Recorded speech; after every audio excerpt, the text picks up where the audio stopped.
बिस्मिल्लाहिर्रहमानिर्रहीम। जनाब, मैंने आपसे इससे पहले किसी प्रोग्राम में ज़िक्र कर रहा हूँ कि मुझे अपना जो तालीमी दौर है उसमें नफ्सियात से बड़ी गहरी दिलचस्पी रही है।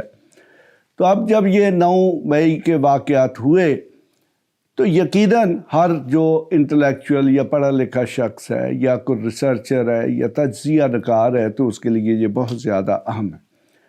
तो अब देखें, यकीनन जब भी वायलेंस होती है तो नफ्सियात ये कहती है कि हर वायलेंस यानी कि तशद्दुद के पीछे नफ़रत होती, बल्कि नफ़रत की ये डेफिनेशन की गई है कि ये एक ऐसा इमोशन है, ये एक ऐसा जज्बा है जो किसी भी शख्स के अंदर पैदा हो जाता है और फिर आहिस्ता आहिस्ता ये बढ़ता रहता है। अगर यानी कि ये जो नापसंदीदगी है ये बढ़ती जाती है और जब ये अपनी इंतहा को पहुंचती है तो फिर ये एक शदीद किस्म की नफ़रत की सूरत हाल इख्तियार कर जाती है।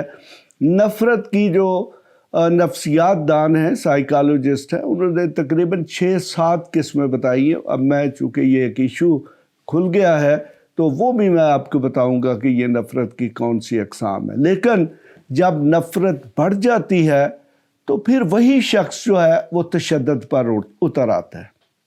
बस मैं चूँकि एक लीगल प्रोफेशन से वाबस्ता हूँ, हमारे पास जब क्रिमिनल मैटर्स आते हैं, फ़र्ज़ करेंगे एक शख्स ने कत्ल किया हुआ है, तो हम उस मुल्ज़म से ये सवाल पूछते हैं कि आपने ये क्यों किया। तो वो फिर जो बैकग्राउंड बताता है वो बैकग्राउंड उसकी डिसलाइकिंग यानी कि नापसंदीदगी से शुरू होती है, फिर वो नफ़रत की सूरत इख्तियार करती है। तो जब नफ़रत अपनी इंतहा को पहुंच जाती है तो फिर वो वायलेंस की तरफ ले जाती है, यानी कि उस शख्स पर उसकी नफ़रत इस हद तक गालिब आ जाती है कि वो शख्स फिर कुछ नहीं देखता और हर कीमत पर बदला लेना चाहता है या अपने रास्ते में आने वाली जो रुकावट है उसको दूर करना चाहता है और उसी की वजह से कत्लो गारत, लड़ाई झगड़े या इस किस्म के जो वाक़यात हैं वो होते हैं। तो अब फिर जनाब सवाल ये पैदा होता है कि ये जो 9 मई के वाक़यात हैं, यकीनन इनके पीछे सबसे पहले कुछ डिसलाइकिंग मौजूद होगी जो कि नफ़रत की सूरत इख्तियार कर गई और फिर अल्टीमेटली वो एक तशद्दुद की सूरत में गई जिसमें बहुत सारी जानें भी ज़ाया हुई, जिसमें पब्लिक प्रॉपर्टी भी ज़ाया हुई और जिसमें ख़ास तौर पर हमारे मुल्क के जो दफाई अदारे हैं उनको टारगेट किया गया। तो मेरे ख़्याल में जनाब ये जो मामला है ये इतना सिंपल नहीं है। अगर हम इसे नफ्सियाती तौर पर नहीं देखेंगे तो फिर यकीनन इस मसले का जो हल है वो नहीं निकल सकेगा। अगर हम देखेंगे इस वक्त अगर पाकिस्तानी अदारे हैं तो वो भी पाकिस्तानी कौम के हैं, पाकिस्तानी टैक्स पेयर यानी कि पाकिस्तानी अवाम की जेब से निकाले गए जो पैसे हैं उनसे ये अदारे बनाए गए, उन्हीं से पैसा आज भी खर्च किया जाता है। और दूसरी तरफ अगर पाकिस्तान आर्मी है तो वो भी पाकिस्तान के लोग हैं, यानी कि दोनों तरफ पाकिस्तान के लोग हैं। तो अब ये मसला बहुत गंभीर है कि अब इस सवाल को देखना होगा कि ये इतनी बड़ी जो कन्फ्रंटेशन है या आमना सामना है ये क्यों हुआ और इसके पीछे वजूहात क्या थी। अगर उन वजूहात को प्रॉपर तरीके से एड्रेस नहीं किया जाएगा तो फिर यकीनन ये जो नफ़रत की वजह है वो बढ़ेगी। देखिए, तशद्दुद एक ऐसा होता है कि जिसको आप वक्ती तौर पर दबा सकते हैं लेकिन अल्टीमेटली फिर वो वायलेंस की तरफ जाता है।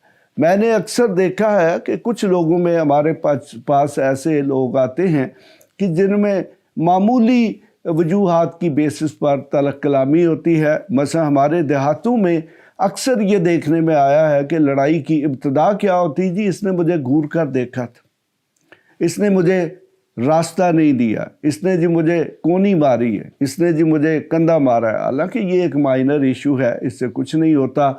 उससे फिर वो उनके दरमियान जो नफ़रत है वो बढ़ती है और अल्टीमेटली वो नफ़रत जो है वो दुश्मनी की सूरत इख्तियार कर जाती है, जिसके नतीजे में लड़ाई झगड़ा होता है और उस लड़ाई झगड़े में जानें भी चली जाती हैं। और अक्सर वो फिर एक जान तक मसला नहीं रहता, वो एक इंतकाम की ऐसी आग होती है कि जिसमें पहले एक ख़ानदान कत्ल करता है, फिर उसका जवाब दूसरे ख़ानदान की तरफ से आता है, फिर उसका जवाब पहले ख़ानदान की तरफ से दूसरे ख़ानदान को दिया जाता है। तो अक्सर ये एक किस्म का सिलसिला यानी कि सीरीज़ बन जाती है।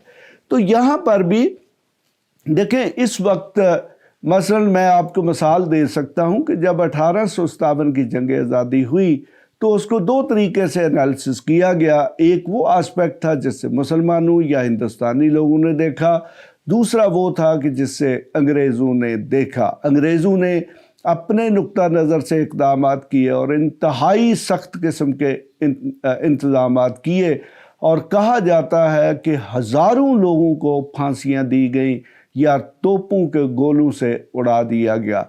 लेकिन क्या उससे सब कॉन्टिनेंट के यानी कि बड़े सगीर के जो लोग हैं उनके दरमियान नफ़रत कम हो गई थी? नहीं जनाब।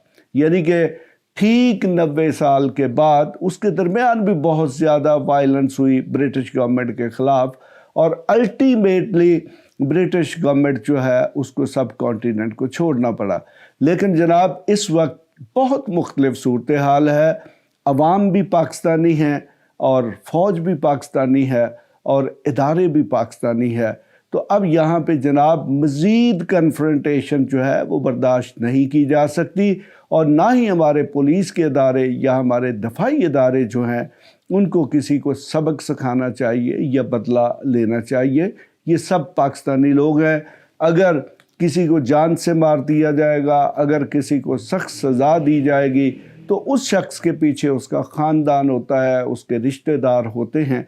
तो मकसद ये है कि वो जो नफ़रत का लेवल है वो बहुत बढ़ता जाएगा और वो बहुत अरसे के लिए कायम रहेगा।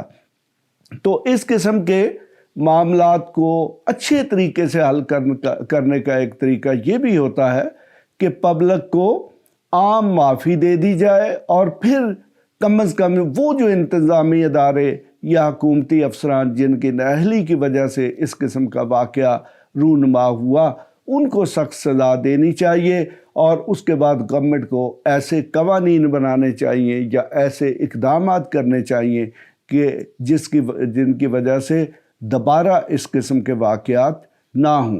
तो अगर जनाब रियासत के इदारे भी इंतकाम लेना शुरू कर देंगे तो फिर यहाँ पे मैं आपको ये बात बता दूँ कि रियासत के इदारे कुछ नहीं होते, वो मुख्तलिफ़ शख्सियात होती हैं। तो मुख्तलिफ़ शख्सियात ख़ास तौर पर रियासत में, चाहे वो वज़ीर आज़म है, वो वज़ीर हैं या कोई और अफसर हैं, तो वो एक मखसूस अरसे तक हुकूमत की नौकरियों में होते हैं या ओहदों पर मौजूद होते हैं। तो बिल आखिर उनने वो ओहदे छोड़ना होते हैं, तो फिर यकीनन उन्हें आम पब्लिक का हिस्सा बनना होता है, तो उसके नताइज ठीक नहीं निकलेंगे। लिहाजा ये वाक़या जो कि अब हो चुका है, अब इसको वापस नहीं किया जा सकता। इससे होने वाले नुकसान की तलाफ़ी तो की जा सकती है लेकिन उसको वापस नहीं लाया जा सकता। तो लिहाजा अब हमारी हुकूमत, हमारे अदारों को चाहिए कि ये जो इशू है इसके नफ्सियाती आस्पेक्ट जो हैं उन पर गौर किया जाए और देखा जाए कि किस तरीके से ये नफ़रत पैदा हुई और फिर ये नफ़रत जो है तशद्दुद की तरफ गई, और उन तमाम वजूहात को दूर होना चाहिए। यकीनन अगर कोई शख्स मेरी इन बातों पर गौर कर रहा होगा तो उसके लिए बहुत ज़्यादा इसमें रास्ते मौजूद हैं, और मैं भी अपने तमाम तर जो कानूनी और इल्मी तजर्बे और नॉलेज के साथ मौजूद हूँ, मैं अपनी कौम की जो भी खिदमत कर सकता हूँ मैं उसके लिए हाज़िर हूँ। इसके साथ ही खुदा हाफिज़। ऐसी मज़ीद वीडियोस देखने के लिए हमारे चैनल को सब्सक्राइब कर लें और बेल आइकन को ऑन कर लें ताकि आपको हर नई आने वाली वीडियो का नोटिफिकेशन मिलता रहे। अगर आपका कोई भी सवाल हो तो आप हमारे दिए गए व्हाट्सएप नंबर पर राब्ता कर सकते हैं या कमेंट्स करके अपने सवाल पूछ सकते हैं।